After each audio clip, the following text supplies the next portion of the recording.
I'm okay, I'm fine. Kincana, kincana, teng neng neng neng neng.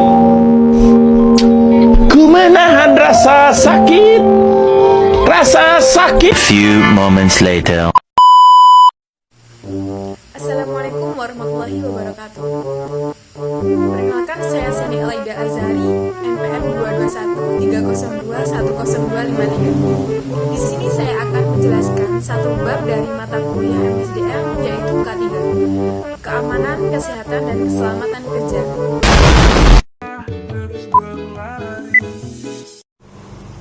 Oke, yang pertama pengertian keamanan, keselamatan, dan kesehatan kerja. 1. Keamanan kerja. Menurut Smito 2017, keamanan kerja adalah unsur-unsur penunjang yang mendukung terciptanya suasana kerja yang aman, baik berupa material maupun non-material. A. Unsur-unsur penunjang keamanan yang bersifat material diantaranya yaitu baju kerja, helm, kacamata, sarung tangan, dan sepatu. B. Unsur-unsur penunjang keamanan yang bersifat non-material adalah buku petunjuk penggunaan alat, rambu-rambu dan isyarat bahaya, himbauan-himbauan, dan petugas keamanan. 2. Kesehatan kerja.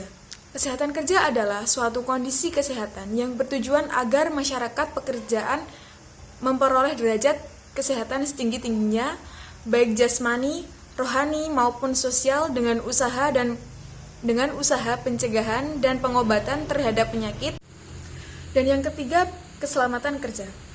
Keselamatan kerja dapat diartikan sebagai keadaan terhindar dari bahaya selama melakukan pekerjaan. Dengan kata lain, keselamatan kerja merupakan salah satu faktor yang harus dilakukan selama bekerja. Tidak ada seorang pun di dunia ini yang menginginkan terjadinya kecelakaan. Keselamatan kerja sangat bergantung pada jenis, bentuk, dan lingkungan di mana pekerjaan itu dilaksanakan. Unsur-unsur penunjang keselamatan kerja adalah sebagai berikut. 1. Adanya unsur-unsur keamanan dan kesehatan kerja yang telah dijelaskan di atas. 2. Adanya kesadaran dalam menjaga keamanan dan kesehatan kerja. 3. Teliti dalam bekerja. Dan 4. Melaksanakan prosedur kerja dengan memperhatikan keamanan dari kesehatan kerja. Dengan demikian, dapat disimpulkan bahwa kesehatan, keselamatan, dan keamanan kerja adalah upaya perlindungan bagi tenaga kerja agar selalu dalam keadaan sehat dan selamat selama bekerja di tempat kerja. Tempat kerja adalah ruang tertutup atau terbuka, bergerak atau tetap, atau sering dimasuki tenaga kerja untuk keperluan usaha dan tempat terdapatnya sumber-sumber bahaya.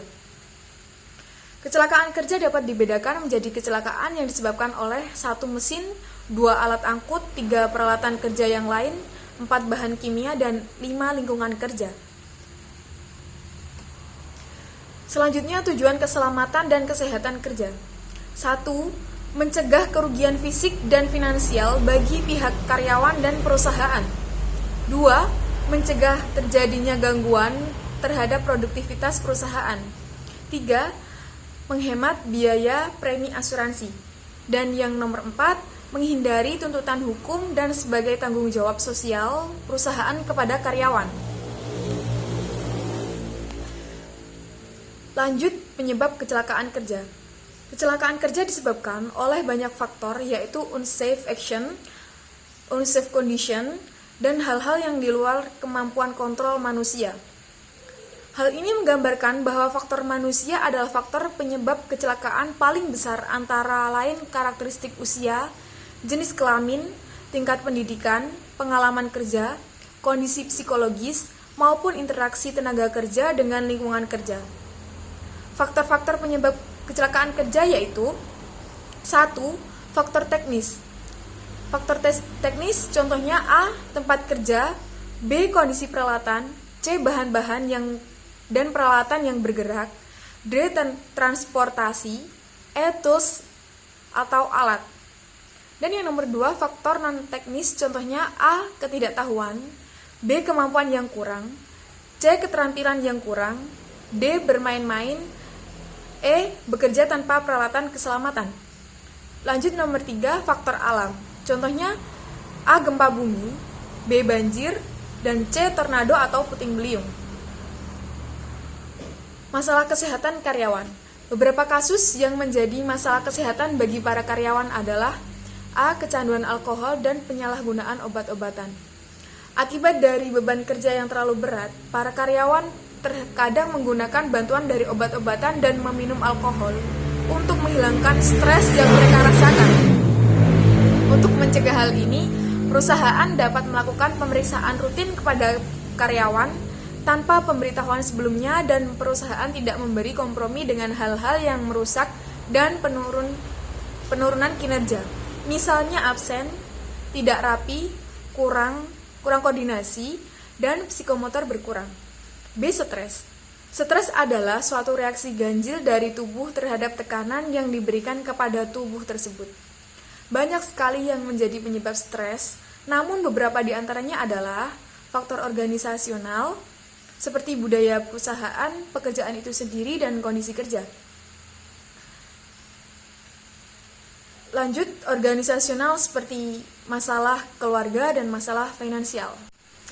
Lanjut, kesimpulan dari bab ini adalah kesehatan dan keselamatan kerja adalah suatu usaha dan upaya untuk menciptakan perlindungan dan keamanan dari resiko kecelakaan dan bahaya baik fisik, mental maupun emosional terhadap pekerja, perusahaan, masyarakat, dan lingkungan. Jadi, kesehatan dan keselamatan kerja tidak melulu berkaitan dengan masalah fisik pekerja, tetapi juga mental, psikologis, dan emosional. Kesehatan dan keselamatan kerja merupakan salah satu unsur yang penting dalam ketenagakerjaan. Oleh karena itu, sangat banyak berbagai peraturan perundang-undangan yang dibuat untuk mengatur masalah kesehatan dan keselamatan kerja. Meskipun banyak ketentuan yang mengatur mengenai kesehatan dan keselamatan kerja, tetapi masih banyak faktor di lapangan yang mempengaruhi kesehatan dan keselamatan kerja yang disebut sebagai bahaya kerja dan bahaya nyata. Dan masih banyak pula perusahaan yang tidak memenuhi standar keselamatan dan kesehatan kerja sehingga banyak terjadinya kecelakaan kerja.